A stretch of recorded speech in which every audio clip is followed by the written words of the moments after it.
Welcome back, I'm Ryan from Blue Water Gaming, and today I'm taking a look at Mushroom Wars 2. Now, before we get into this, I was given a key to review this, so take everything I say with a grain of salt. Now, to give a little bit of history between me and Mushroom Wars, I did play the original Mushroom Wars on PC, and I've played Mushroom Wars 2 on the phone, which, yes, does mean this game is technically a mobile phone game port. So, yeah, take that into consideration. I know that's going to throw a few people off just right away. But let's go into what Mushroom Wars is if you've never played it before. It is a simple RTS game, as you can see, with a fairly decent amount of depth once you actually get into it. But it requires quick decisions, and it's focused on very quick games. These games aren't meant to last a whole long time, as you can tell by the lack of any sort of pause feature to actually let you think about decisions. You have to be very quick in your thinking with this, which that will also throw some people off, because most RTSs like this, you're given time to think about what's the best way to do something, where here you really just have to go into it as quickly as possible. So that's something that I really like, because not a lot of RTSs actually deal with that. So this is something that I just really can't find anywhere else.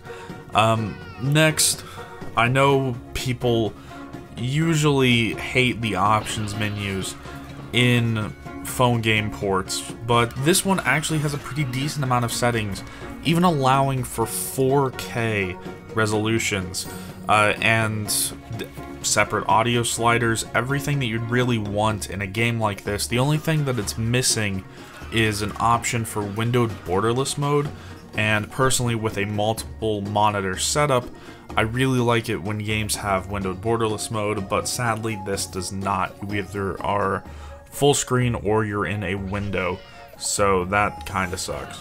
But this game does have full controller support if you would like that. I'm personally not someone who'd want to play with a controller in a game like this, but if that's for you, then here you go, you get full controller support. Now, earlier I did say that this game is has a pretty fair amount of depth, and that would mean that you'd probably want to have a pretty good tutorial in this game. Sadly, the tutorial outside the campaign is extremely bare bones, and I wouldn't call it an adequate tutorial for the amount of depth and strategy that you actually need to put into something like this. Although, on the flip side, inside the campaign there are several missions dedicated to being tutorials, and those campaign missions are actually pretty good. Now, speaking of the campaign, that's what you're seeing in the background, as I wasn't able to play with anybody online, as I was given this game early. I'll go into the multiplayer here in a minute, but as for the campaign, there is 100 missions in total spread across 2 parts. Now, this kind of differs from the phone version, because the phone version actually has 4 parts with 200 missions in total. So I would expect that they are bringing the other 2 parts over to the PC version, but I haven't actually heard anything concrete yet about that. So now, moving back over to the multiplayer, a big distinction between the campaign and the multiplayer, besides just playing against other people, is in the multiplayer you actually get to choose different heroes to actually play as. As you'll see in the footage that you're seeing right now, down on the bottom there's 4 abilities that I have, that my hero has. In the campaign, you really get to only choose between 2 heroes, and that's only towards the later portion of the campaign. In the multiplayer, you get to choose between 12 different heroes across 4 different mushroom factions, and each of the 12 heroes has 4 unique skills, so that adds a lot to the depth and strategy of the actual multiplayer.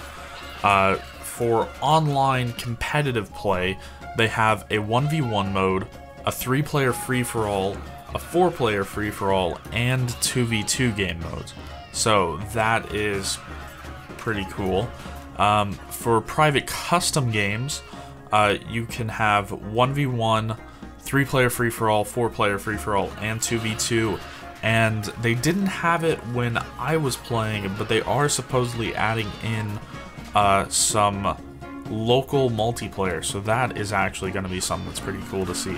Although I'm wondering how that's going to happen if they're going to force one player to use a controller, or if both people are going to be able to use some sort of non-controller option.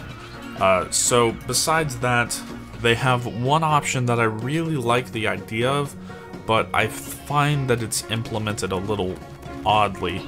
They have a full replay system, but you can only watch featured replays, or I could only watch featured replays as of the time of recording this, and it would be nice to see it log your own replays so you can go back and kind of see what you did wrong or what you did right in a fight, but sadly it's just with those featured replays as of right now. So now that I've kind of gone over all the features of the game, let's actually go into somewhat of my final thoughts on whether or not you should buy this game or not. So, as I said before, there's not very many RTSs that are actually built around being quick games. Most RTSs are very slow games. And so this, while it does feel like it's a phone port, it does have enough here that I actually am fine with it being a computer game. There's not much that you could really tell makes it a phone game, besides just a few little quirks here and there that you would find in phone games.